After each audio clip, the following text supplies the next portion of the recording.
Ingeniería Civil, les presentaremos el tomo 4, que corresponde a la categoría 4 de materiales y residuos, de los 6 tomos que conforman el documento Estándares de Construcción Sustentable para Viviendas, editado por el MIMBU, el Ministerio de Vivienda y Urbanismo, correspondiente a la nueva versión del Código de Construcción Sustentable para Viviendas, publicado en 2014. Los autores son Natalia Bravo, Pedro Pérez y quien les habla, Lucía Michel. Lo que respecta a materiales de construcción, se ha puesto especial atención en promover la utilización de materiales con contenido reciclado, además de la reutilización de estos materiales. Con respecto a residuos de construcción, según CONAMA 2010, en la información existente, identifica que los residuos de construcción corresponden a un 34% del total de los residuos generados en Chile. Por otra parte, CONAMA también nos indica que los residuos domiciliarios o generados durante la operación de la edificación corresponden al 38% del mismo universo. Considerando la relevancia de estas cifras, el Ministerio ha estado trabajando en el desarrollo de instrumentos regulatorios y estándares que buscan, por un lado, fomentar la explotación, manufactura y manejo sustentable de los materiales de construcción y, por otro lado, elaborar instrumentos normativos para la gestión sustentable de los residuos de construcción. Esta categoría que se presenta busca proponer estrategias que contribuyan a la reducción de los impactos ambientales vinculados a la extracción, fabricación y transporte de materiales de construcción, y a la disposición de residuos inertes y peligrosos provenientes de la actividad constructiva. Además, busca también incentivar el uso de productos con atributos sustentables y estrategias para su uso eficiente desde el diseño. Bien, dicho anteriormente, el alcance de esta categoría es reducir el impacto ambiental generado por la extracción, fabricación y transporte, y la disposición de materiales y residuos durante el ciclo de vida del proyecto, a través de la reducción, reciclaje y reutilización de estos recursos, las 3 R.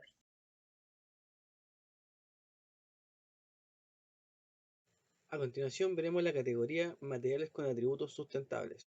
A continuación veremos la subcategoría, la 4.1.1, la cual establece la Declaración Ambiental de Productos de la Construcción, tal conocida como DAP. Bueno, el objetivo de esta es fomentar la selección, especificación y adquisición de materiales y productos de construcción que proporcionen información acerca de su ciclo de vida y de su potencial impacto en el medio ambiente. Para ello tenemos dos etapas en la cual se verá en la declaración ambiental de los productos de la construcción, la cual tenemos que es la etapa de diseño y la etapa de construcción. Bueno, en la etapa de diseño se tiene que establecer como mínimo el 20% de los materiales y elementos permanentes de la construcción, los cuales deberán contar con su DAP respectivamente. Para ello se va a realizar un cálculo, el cual está especificado por la ecuación que veremos que se ve en la pantalla, la cual establece que los costos totales de los materiales de las partidas en DAP, de productos DAP en CLP, partido es en el costo total de los materiales de la obra también en CLP. Esto lo multiplicamos por 100 para llevarlo a porcentaje, y esto debe cumplir que tiene que ser mayor o igual al 20%. Cumpliéndose esta etapa, pasamos a la etapa de construcción. Bueno, en esta etapa se tiene que verificar y cumplir todo lo solicitado en la etapa de diseño, aparte de fomentar la inspección en obra. Para ello se tiene que realizar en las dos etapas un checklist y una planificación de la trazabilidad mensualmente, la cual tiene que ir firmada por sus arquitectos patrocinantes, también como el hito y el mandante. En la normativa en la cual se basa el DAP son las siguientes, las que tenemos a continuación: la NSH ISO 14020, la NSH ISO 14025, la NSH ISO 14040 y la NSH ISO 14044. Bueno, podemos decir que esta declaración es 100% voluntaria, ¿ya? Ningún proyecto o ninguna ley establece que esta declaración ambiental de producto de la construcción se rija en cada proyecto que se realiza. Pero existen distintas empresas las cuales quieren exportar sus productos y si cumplen ciertas normativas las cuales se nombraban anteriormente, pero para que sus productos se puedan vender en el extranjero.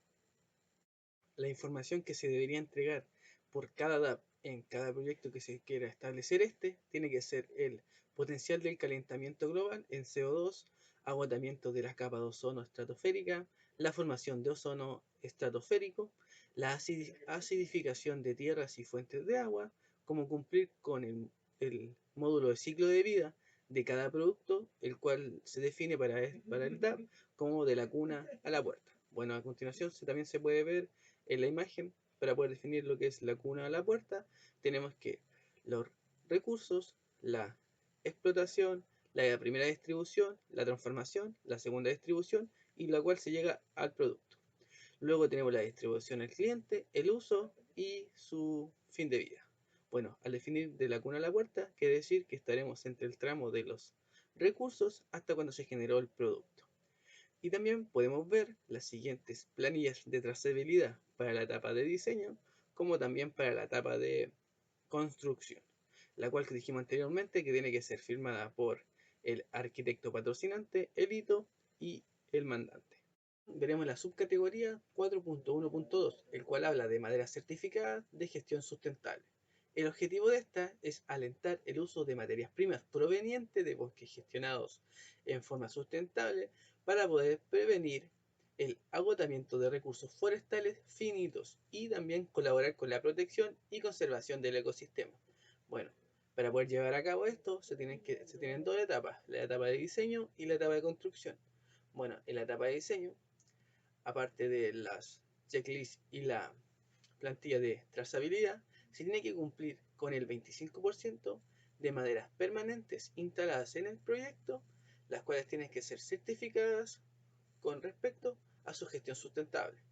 Bueno, y para ello se tiene que realizar un cálculo con la ecuación que se ve en la pantalla, la cual nos habla de la suma total de maderas con certificación en CLP partido en el presupuesto total de los elementos de madera de la obra también en CLP. Para poder llevar esto a porcentaje, lo vamos a multiplicar por 100, y lo cual quiere decir que el resultado de esto tiene que ser mayor o igual al 25%. Si se cumple esto, podemos pasar a la etapa de construcción, la cual tiene también su checklist respectivo y su planilla de trazabilidad acorde con el tema de la construcción. Tenemos que verificar y cumplir todo lo solicitado en la etapa de diseño, aparte de fomentar una inspección en obra rigurosa.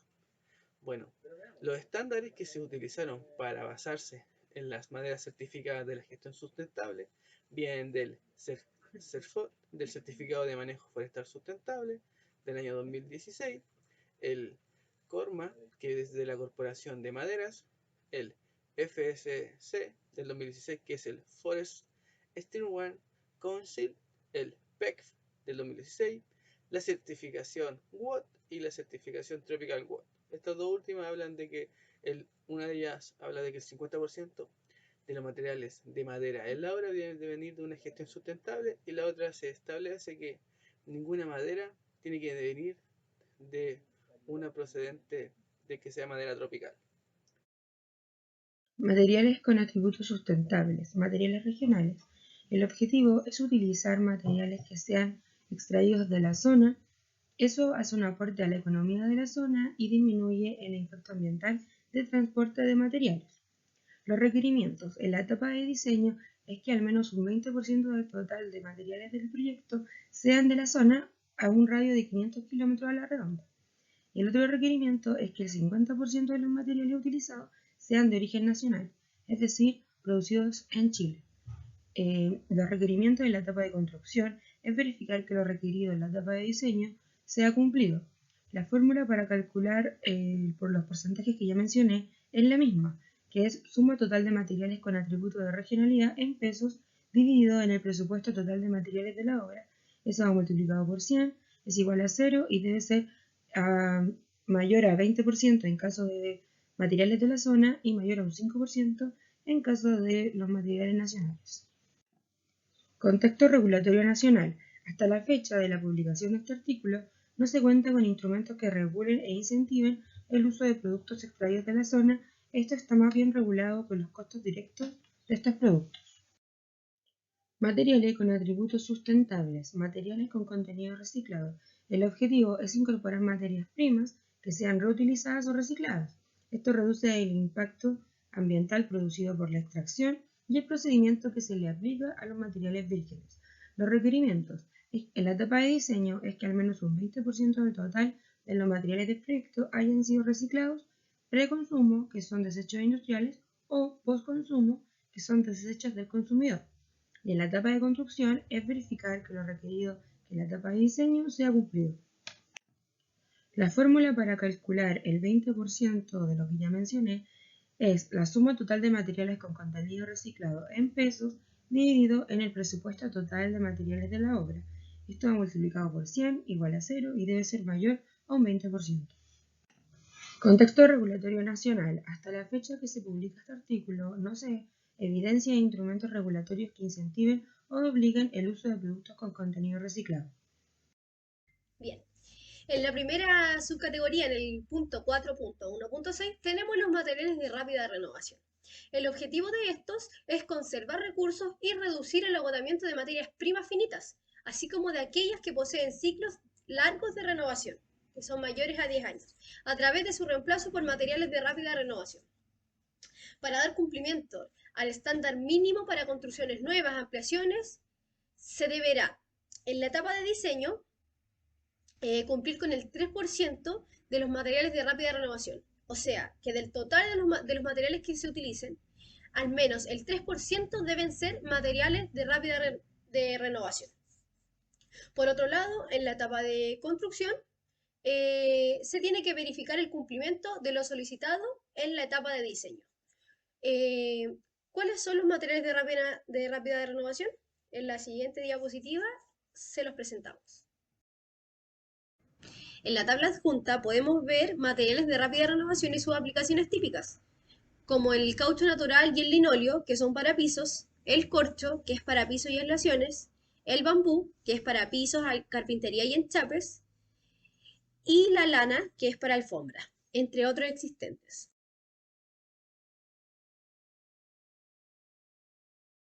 Dentro de esta misma subcategoría, en el 4.1.7, tenemos los materiales con atributos de alta durabilidad. El objetivo de estos es fomentar la selección y adquisición de materiales y productos de construcción que posean atributos de alta durabilidad, bien como lo dice, contribuyendo a la reducción de residuos y costos en la etapa de operación. En sus requerimientos, en la etapa de diseño, el total de materiales, elementos o componentes deben contar con garantías extendidas en un 30%, por sobre las garantías exigidas en el artículo 18 de la Ley General de Urbanismo y Construcción, la LUC. 10 años en el caso de fallas en la estructura soportante del inmueble. 5 años cuando fallan los elementos constructivos o de las instalaciones. Y 3 años si existieran fallas en elementos de terminaciones o de acabado de las obras. Por otro lado, la empresa responsable, inmobiliaria constructora, deberá demostrar para las partidas de artefactos, revestimiento exterior e interiores, que la relación entre el costo de mantención por 20 años y la inversión en las mismas partidas es menor o igual a 1, como se puede observar en la fórmula adjunta. Además, la empresa también deberá desarrollar un plan de mantención y un manual de usuario, enfocado en cumplir la meta de durabilidad propuesta anteriormente. Nos quedan 2 etapas también para los requerimientos, que sería la etapa de construcción, donde tenemos la verificación de cumplimiento de lo solicitado en la etapa de diseño anteriormente, y en la etapa de operación, la implementación del plan de mantención y operación del manual de usuario. Minimización de residuos desde el diseño, reutilización de materiales de demolición y excavación. El objetivo es disminuir la cantidad de residuos que vienen de demoliciones y excavaciones, utilizando materiales preexistentes en el proyecto o otro proyecto. Estos residuos no deben tener materiales peligrosos tales como asbesto o metales pesados. Los requerimientos. En la etapa de diseño es reutilizar y reciclar al menos un 20% del total de residuos de demoliciones y excavaciones, o venderlo o donarlo a otro proyecto. Rescatar y conservar al menos un 30% de elementos estructurales o no estructurales preexistentes en el edificio a intervenir. En la diapositiva muestro una tabla con los elementos estructurales y no estructurales.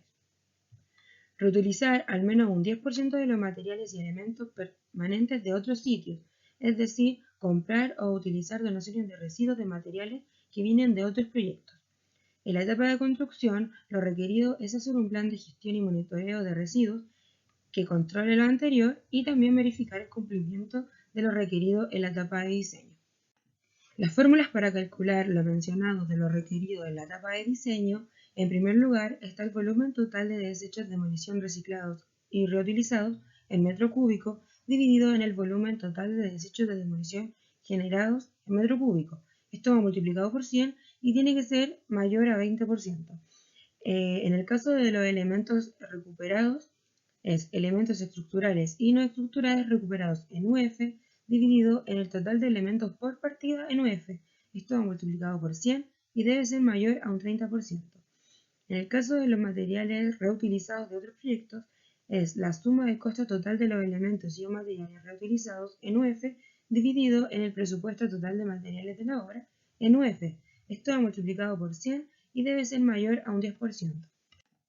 Contexto regulatorio nacional. A la fecha de esta publicación no se cuenta con instrumentos regulatorios que obliguen o incentiven medidas o metodologías para la reutilización de materiales de demolición y excavación.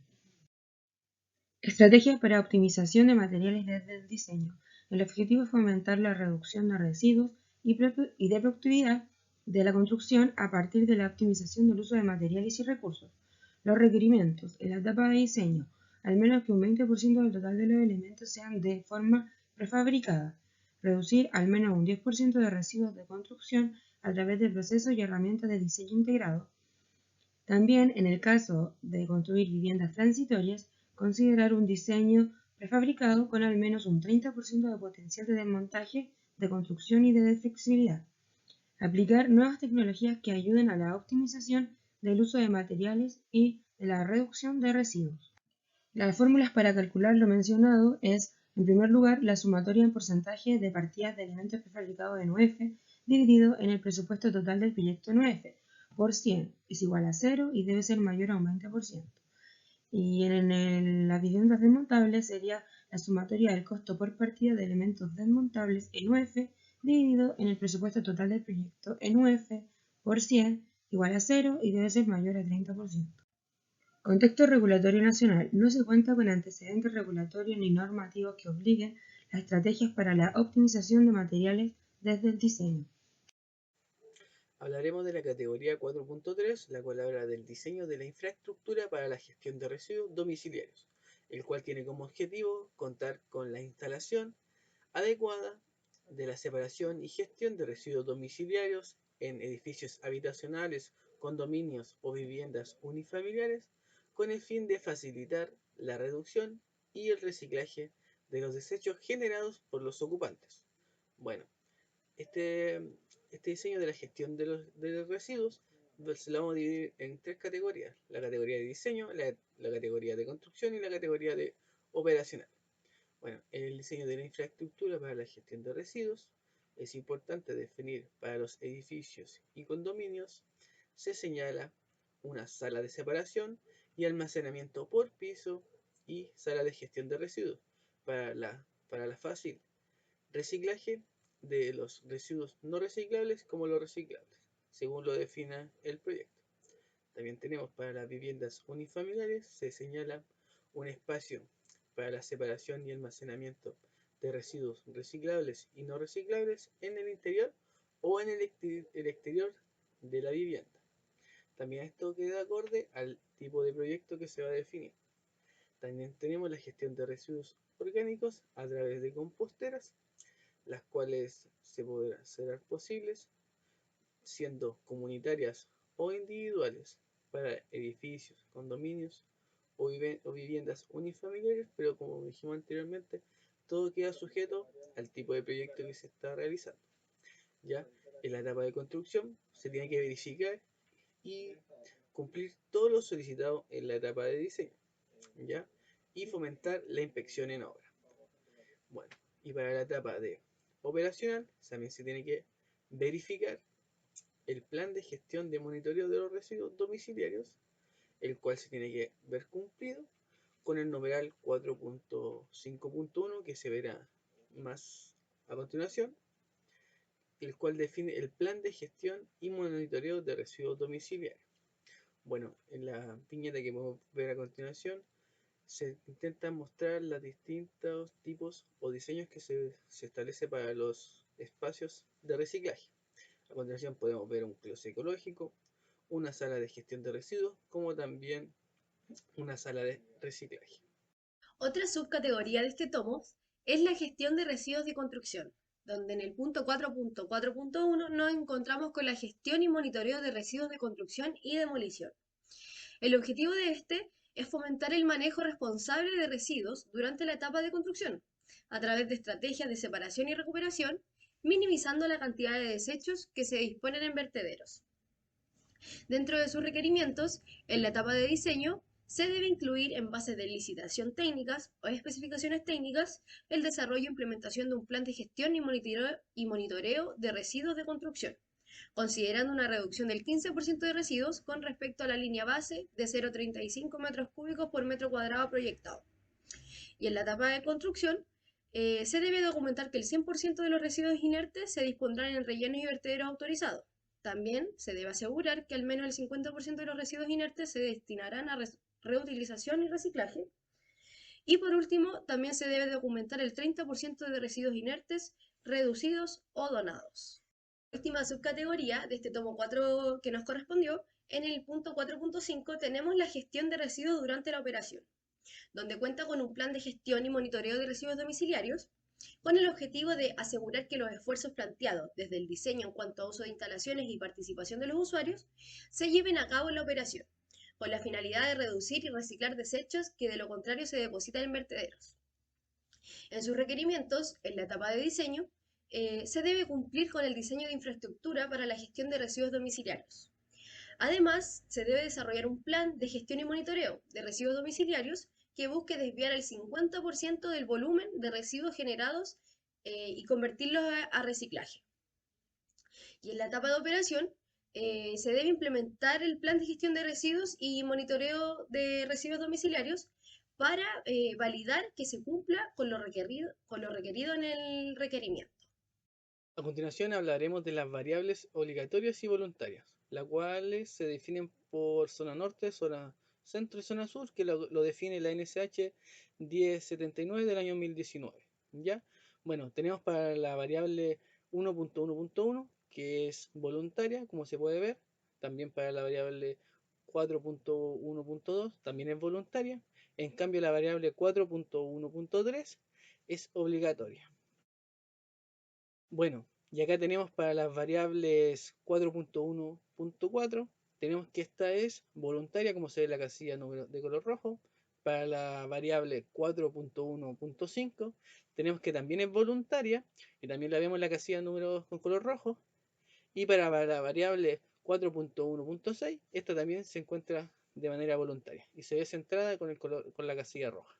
Tenemos las variables 4.2.1, que tenemos que esta es voluntaria, como se puede ver, la 4.3.1, que esta es obligatoria, ya como se ve en el recuadro número de color rojo, y la variable 4.4.1 también es obligatoria.